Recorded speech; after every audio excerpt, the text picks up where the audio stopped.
Makinig ka para maintindihan mo at matuto ka rin sa business. Handang-handa na ang production. Magkano ang nasunog ng event sa'yo sa araw na yon nung sumakit ang tiyan mo? 1 million lang naman, Ronnie. Nasa 60 ang tao na nagtrabaho sa production na yon. Na umuwi din kasi nga sumakit ang tiyan mo. Well, hindi kaya ikaw yung nagmumukhang gasingko, yung utak, Boy Tapang, sa sitwasyon na to? Di ba? Di ba hindi mo alam lahat yan? Anong nangyari after nun, Boy Tapang? After few days, naging okay na. Gumastos ulit ng production. Ganun ulit, same.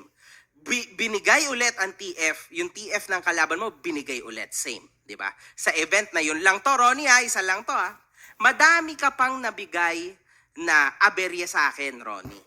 Dahil sa lahat ng influencer, ikaw ang pinaka-pa-VIP at pa-special. Na maraming demand. Minsan, ako pa sa sarili kong bulsa naglalabas. Alam yan ng mga influencer, Ronnie. Alam yan ng mga kasama natin. Hay nako, Ronnie. Di ba? Para lang maisama yung gusto mong maisama dito. Di ba? Ganyan ka mag-demand. Kung hindi, lagi mong panakot, hindi na lang ako tutuloy. Siyempre, mapapahiya na ako dun sa literal na nagpapa-event. Gagawan ko na ng paraan. Lagi siyang ganyan. Siguro two times niya na akong inipit. Real talk yan. Meron akong mga ebidensya. Ayoko masyadong toxic yon pag ipinakita ko sa inyo. It's fine. Sa ganito na lang muna sa ngayon. Kunwari yung gusto mong isama, yung pwede mo lang isama, 3 lang.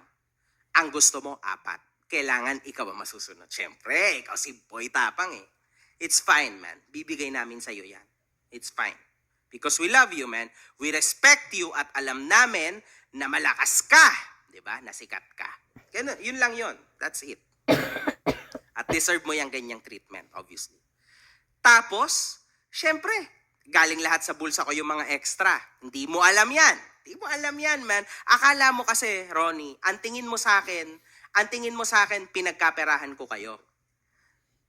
Dadating ang panahon na isasampal ko sa pagmumukha mo yung kinita ng event. Actually, walang kinita.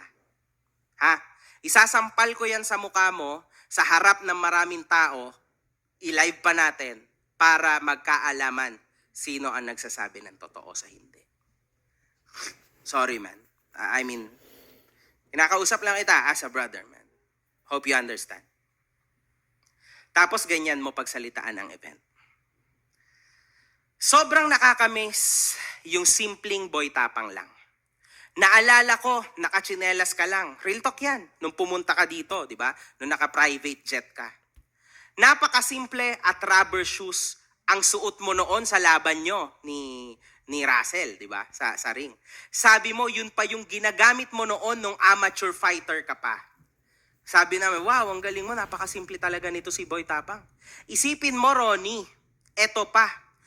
Sorry sa maaanuhan ko ngayon, masasabi ko sorry. Nagsinungaling ako sa Bruce ko for the first time at kay Jonah. Sabi ko, hindi ka kahit kailan nag-amateur. Si Russell, mga ka-hombre ko, simpleng vlogger, alam nyo lahat yan, vlogger lang siyang di hamak, na nag-training lang for 3 weeks.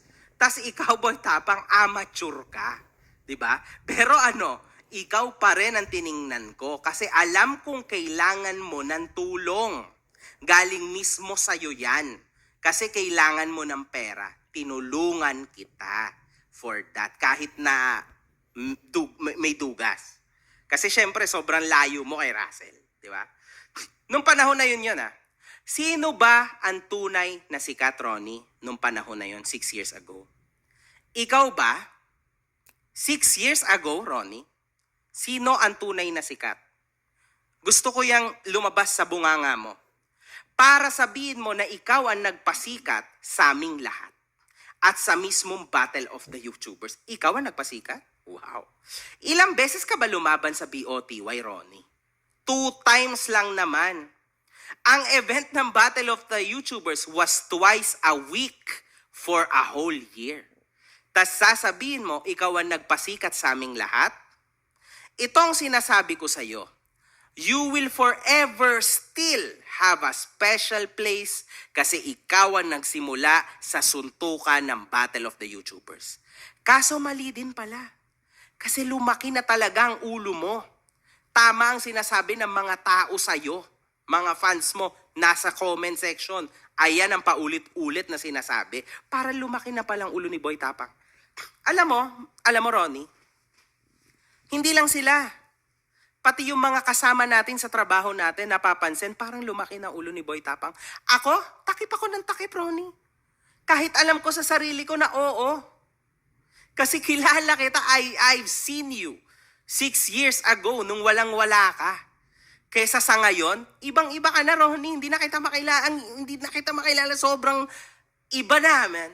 Hindi tulad ng namin na ganun pa rin. Nothing has changed. Ikaw hindi. Ha? Yung kasikatan mo, pumunta na sa ulo mo. Real talk yan.